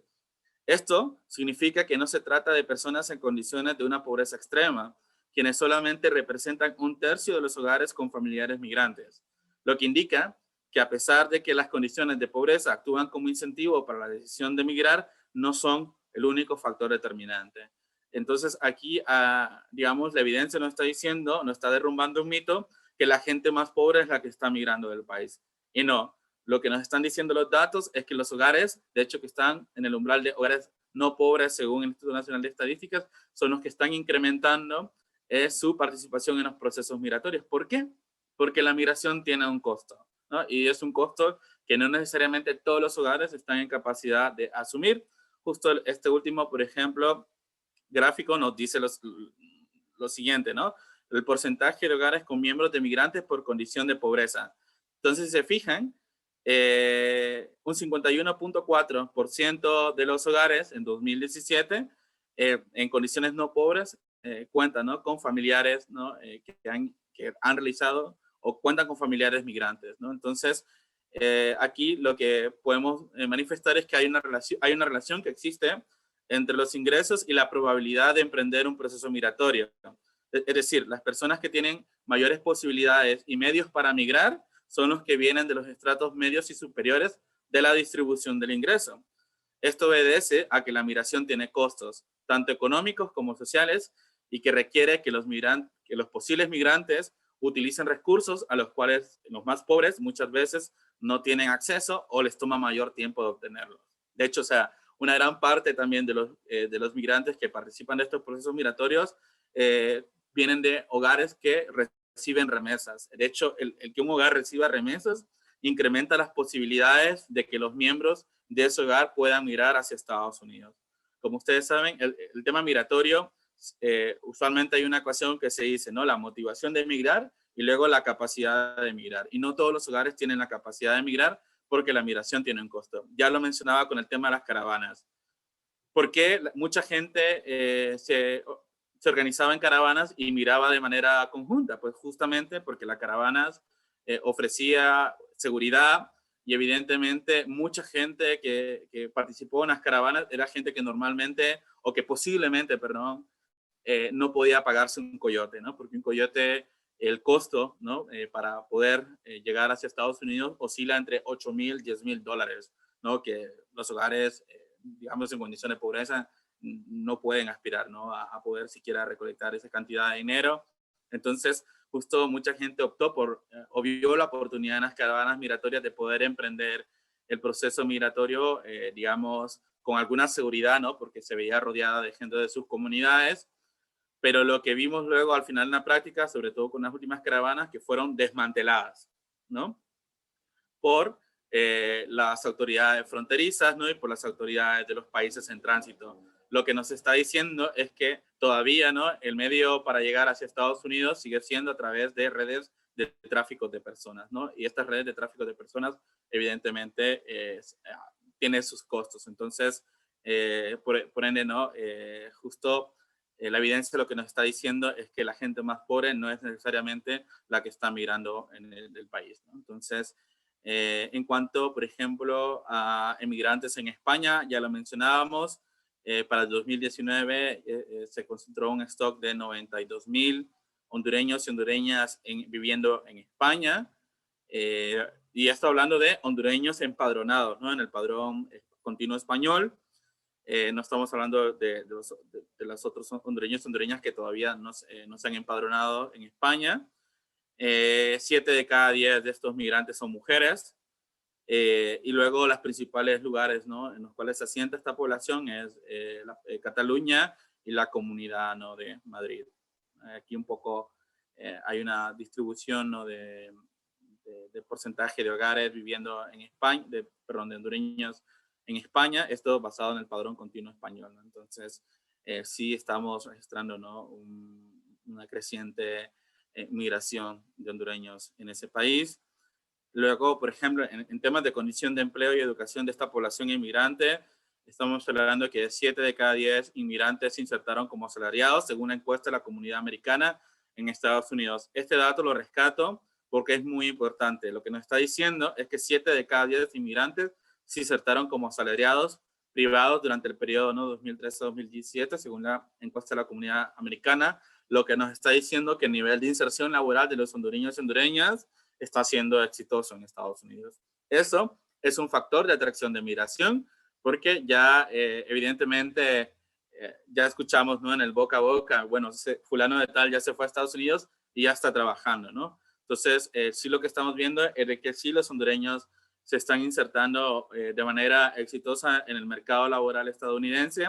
Sin embargo, evidentemente las condiciones del empleo de precariedad, eso ya es otro punto de análisis, ¿no? Porque evidentemente las condiciones laborales, ¿no? Y de trabajo, evidentemente, sobre todo cuando son trabajadores que están en condición irregular, no son evidentemente las que el derecho laboral, ¿no? Internacional dicta. Entonces, las actividades en las cuales se emplean estos hondureños y hondureñas en Estados Unidos son principalmente la agricultura, la construcción y la minería, y hasta le siguen las actividades comerciales y de transporte.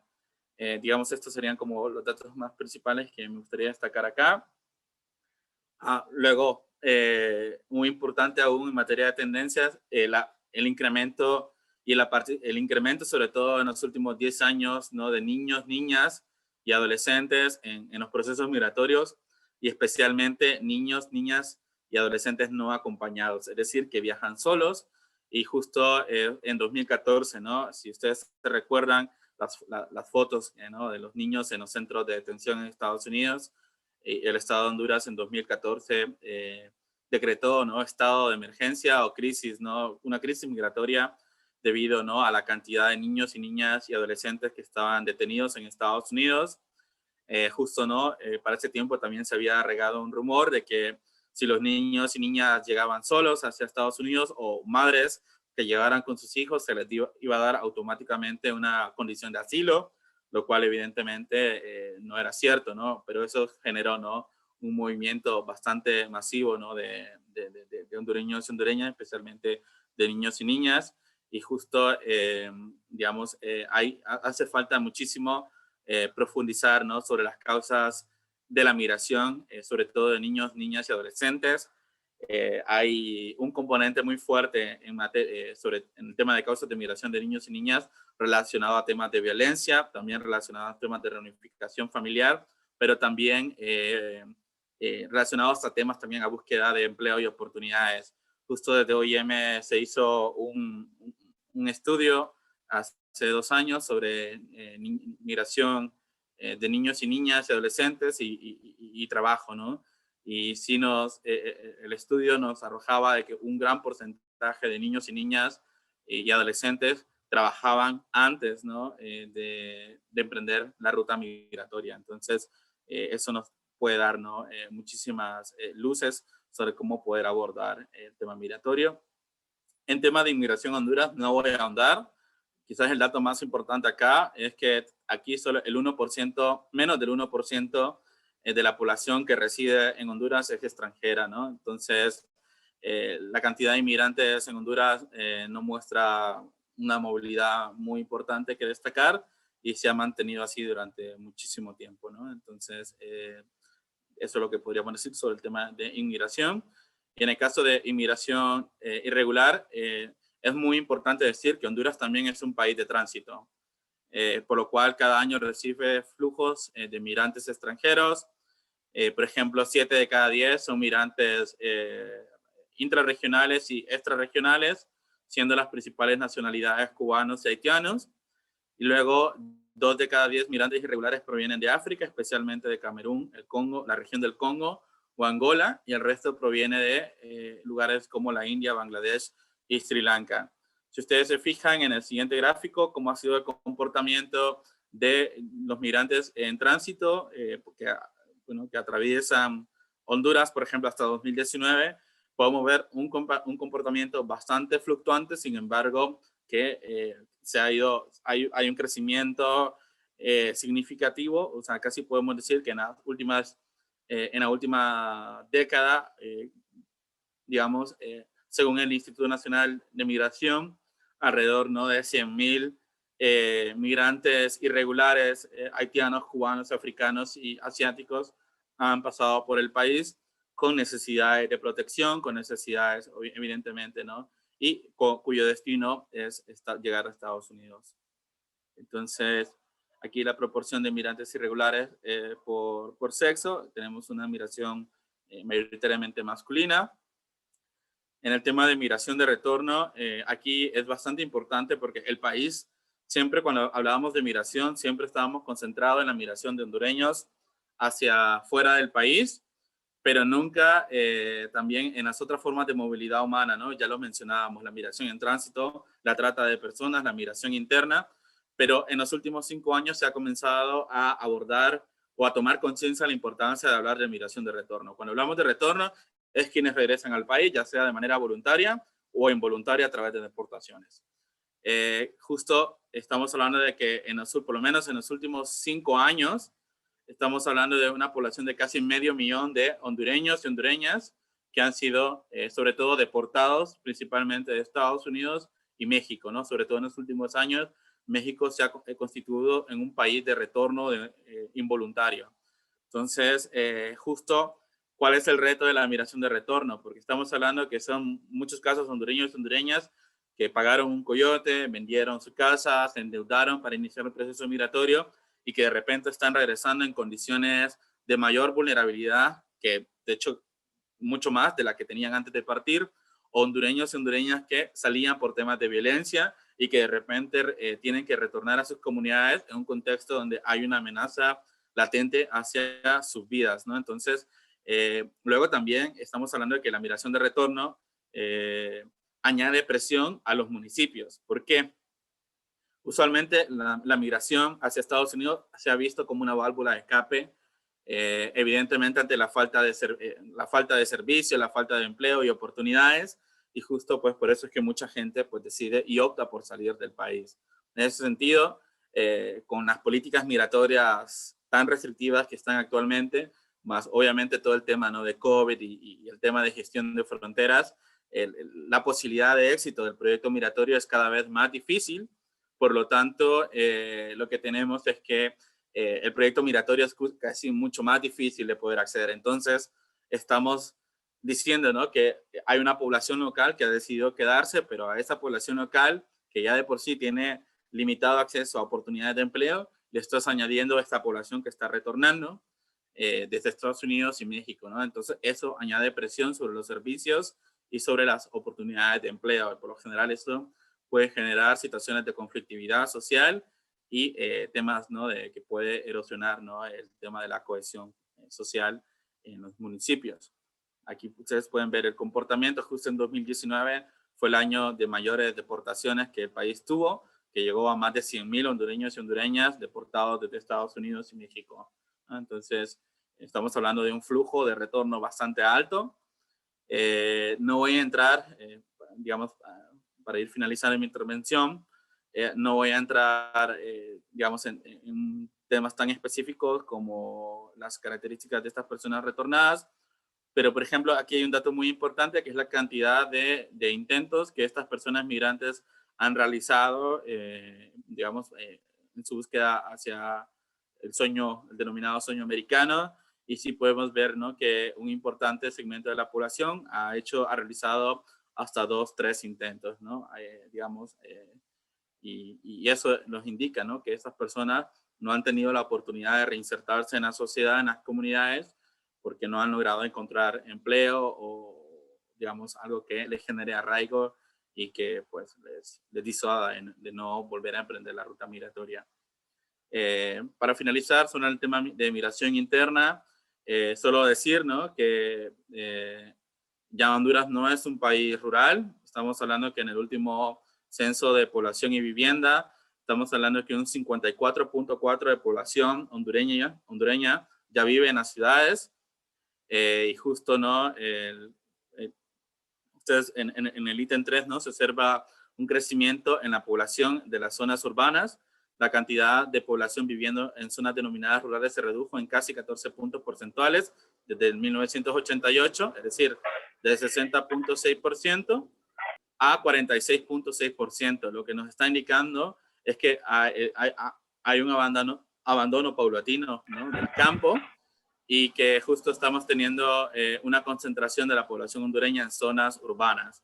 Entonces, esa es una tendencia muy fuerte en los últimos años, la urbanización de la sociedad hondureña, y ahí evidentemente hay retos muy importantes, ¿no?, que abordar, sobre todo cómo esta migración está llegando a las ciudades, la presión que añade sobre los servicios ya limitados que tienen las ciudades, ¿no?, y la oferta de empleo que ya tienen las ciudades. Entonces, como Tegucigalpa y San Pedro Sula, ¿no?, o La Ceiba, que son de las principales receptoras de población de migración interna. Y algo muy importante, Honduras, justo tanto Tegucigalpa, San Pedro Sula y La Ceiba han sido tradicionalmente receptoras de población migrante, sobre todo de migración interna, pero en los últimos años, tanto en Tegucigalpa, reformulo, en los últimos años, casi todas las ciudades de Honduras están teniendo una tasa de migración neta, es decir, está saliendo más gente de la que entra. En el caso de Tegucigalpa y San Pedro Sula y La Ceiba,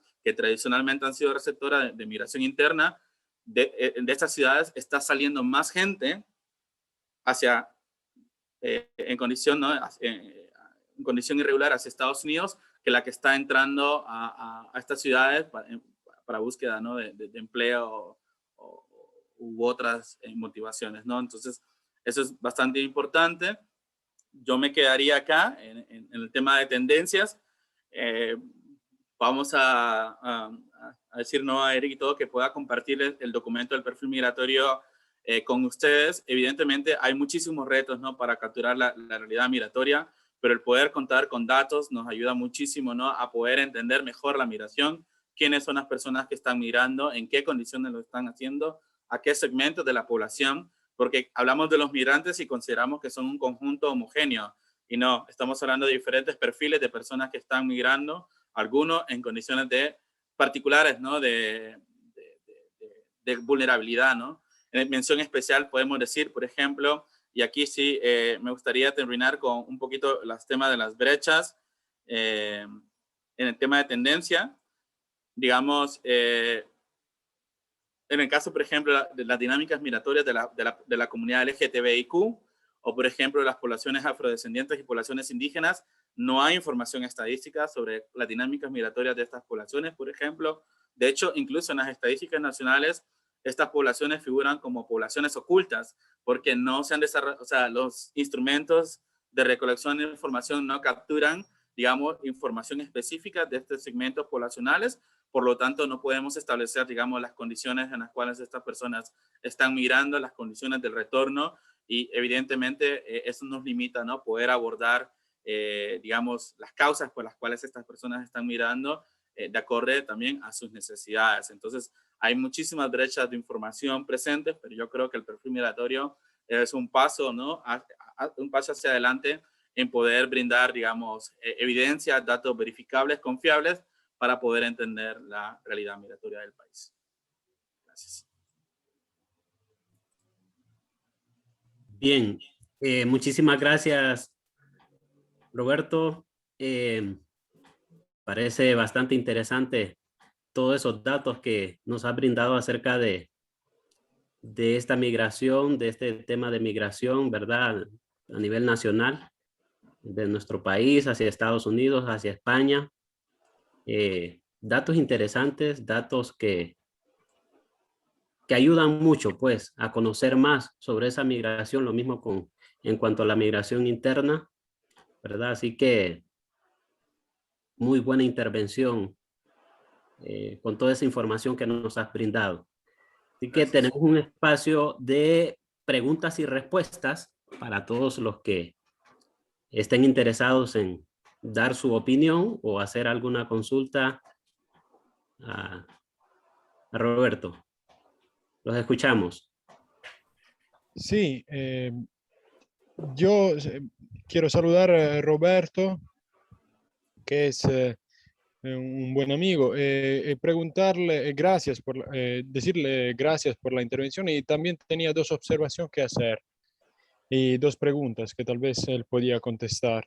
La primera es, ¿cómo cambia la política migratoria de Estados Unidos ahora que ha cambiado, que ha habido un cambio en la presidencia?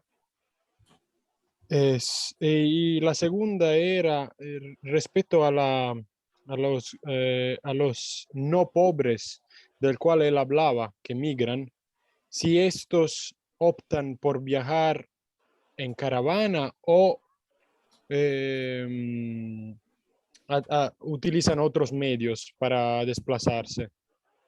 Quería que pudiera profundizar este tema de los no pobres, cuáles son las características de estos migrantes y por qué me imagino que sea un poquito diferente respecto a las estrategias de los pobres. Entonces, solamente esas dos observaciones de mi parte. Claro. Sí, bueno, digamos, al final, evidentemente el cambio de administración en Estados Unidos, evidentemente para las personas, digamos, representó en su momento, ¿no?, una flexibilización de las políticas migratorias restrictivas, ¿no?, de la pasada administración, y justo, ¿no?, sobre todo el hecho, ¿no?, de algunos programas, ¿no?, de asilo, algunos programas de refugio que la administración pasada, ¿no?, había anulado. Justo esta nueva administración, digamos, está volviendo, ¿no?, a poder reactivar, ¿no?, estos programas, sobre todo de solicitud de asilo. Justo lo que vimos, evidentemente, es que el cambio de administración, bueno, se dio también en este año, ¿no?, en un contexto de pandemia, pero justo lo que hemos tenido, y no sé si ustedes lo han visto en los medios de comunicación, ha habido un incremento bastante fuerte de niños y niñas en la frontera norte de México y en la frontera sur de Estados Unidos. Y de hecho ha habido un incremento de niños, niñas y adolescentes en los centros de detención en Estados Unidos, sobre todo en los primeros 3 meses que evidentemente la administración actual ha asumido, ¿no?, las riendas, ¿no?, de Estados Unidos. Aún es pronto, ¿no?, de poder vislumbrar, ¿no?, realmente cómo va a ser el comportamiento, pero digamos, los retornos no han cesado, es decir, los retornos siguen y siempre están llegando al país cantidad de vuelos, ¿no?, semanales.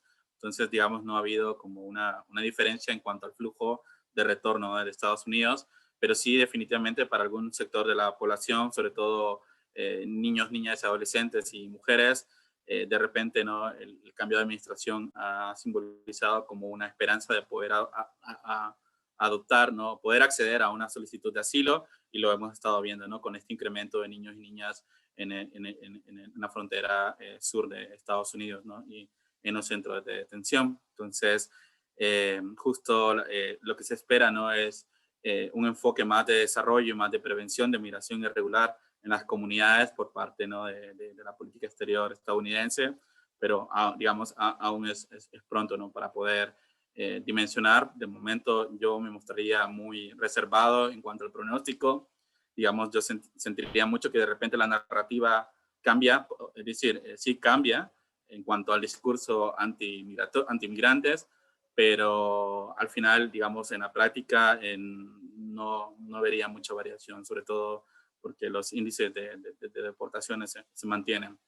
Luego, con respecto a la segunda pregunta, sí, definitivamente, sí hemos visto desde OIM una diferencia entre los perfiles de personas que migran en caravana y los perfiles de las personas que tradicionalmente han migrado. Y justo lo decíamos con la encuesta de hogares de propósito múltiple, la mayoría de estos son hogares no pobres, evidentemente pagan un coyote, ¿no? Un coyote que evidentemente conoce la logística de pasar por México, sabe, ¿no?, que pasar por México implica pagar el derecho de piso, para que los ciertas estructuras de crimen organizado, ¿no?, el impuesto que cobran las estructuras de crimen organizado para pasar por determinadas rutas y por determinados territorios, el hecho de la posibilidad de migrar más rápido, no a pie ni en la bestia, ¿no?, sino por rutas mucho más seguras. Y en este caso, por ejemplo, de las personas de caravanas, lo que sí hemos visto es bien interesante porque las encuestas que hoy ya me aplicamos, ¿no?, a gente de caravanas, por lo menos en las últimas caravanas, el 86% de población trabajaba, ¿no? Entonces, sin embargo, hay que hablar de que las características del mercado laboral hondureño es subempleo. Entonces, de repente, persona que trabaja como laborando en una tienda, en una maquila, y que nunca ese trabajo se iba a traducir en que pudiera comprar una casa, por ejemplo, que pudiera satisfacer todas sus necesidades más elementales. Entonces, justo estas personas, las características, por ejemplo, de vivienda, la mayoría rentaba, o sea, no tenía una vivienda propia, y eso sí difiere un poquito, ¿no? Con la gente que percibe remesas o que tradicionalmente ha mirado, porque la mayoría de esta población, ya sea, aunque la vivienda sea de adobe o de bloques, o sea, contaba con un bien inmueble, ¿no? Entonces, sí, hay algunas diferencias que hemos podido ver, ¿no? Sobre todo que esta gente de caravana es gente mayoritariamente urbana, de contextos urbanos, que trabajaba, pero que ese trabajo estaba en condiciones de informalidad o de subempleo y que simplemente no se iba a traducir en que pudiera tener una cuenta de ahorro, por ejemplo, y poder ahorrar, poder satisfacer sus necesidades, y por ende, ¿no? Que simplemente decidiera irse en caravana por, obviamente, la seguridad que eso representaba. Sin embargo, lamentablemente, ¿no? Digamos, desde los sistemas de información oficiales, no se hizo un ejercicio de poder capturar y diferenciar estos dos flujos migratorios, ¿no? El de caravanas y el que siempre, porque, digamos, al momento de los retornos, retornaba mixto, ¿no? Gente que estaba en caravana y gente que pues ya había llegado a México o Estados Unidos, ¿no? Entonces, ahí se perdió una oportunidad muy importante, ¿no? De poder capturar información diferenciada que nos pudiera diferenciar, valga la redundancia, estos perfiles muy específicos, ¿no? Y estos segmentos socioeconómicos tan específicos de esta población.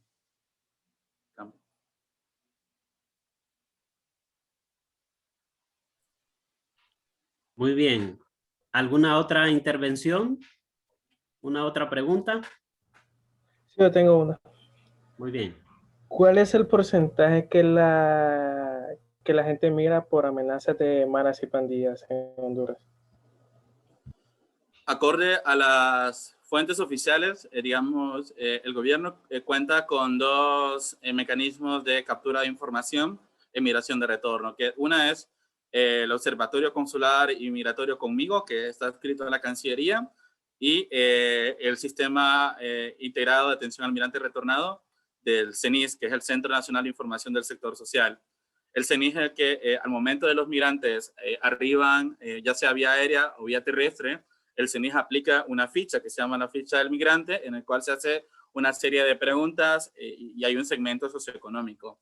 Entonces, acorde al CENIS, por lo menos el 96% de la población hondureña migra por razones económicas. En segundo lugar, como un 6% por razones de reunificación familiar y como un 4% aparece por violencia e inseguridad. Cabe destacar que, digamos, aquí hay un importante reto, sobre todo porque los migrantes aducen muchas veces como más de una causa para migrar.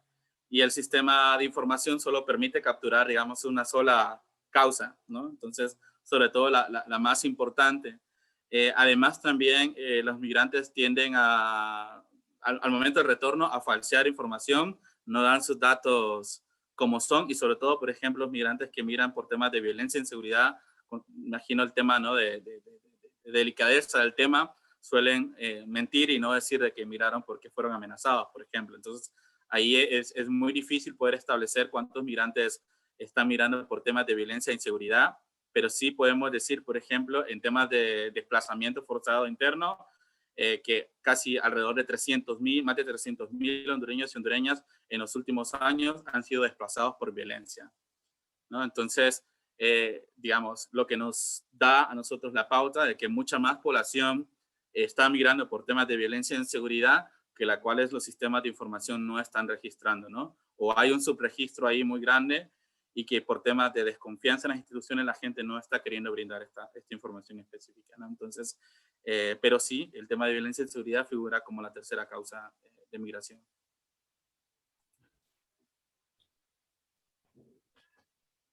¿Alguna otra intervención?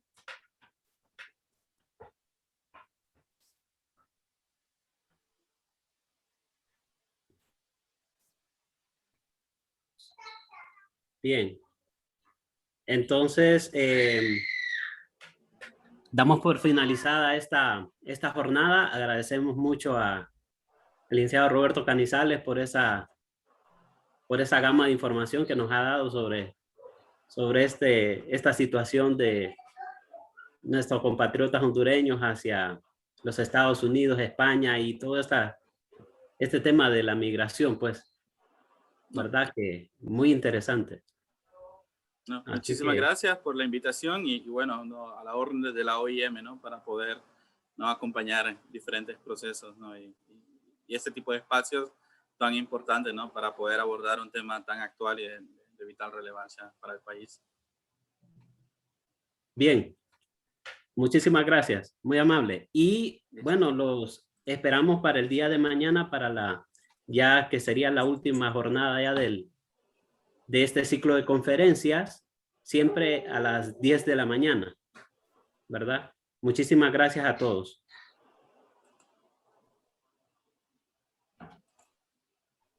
Hola, papi.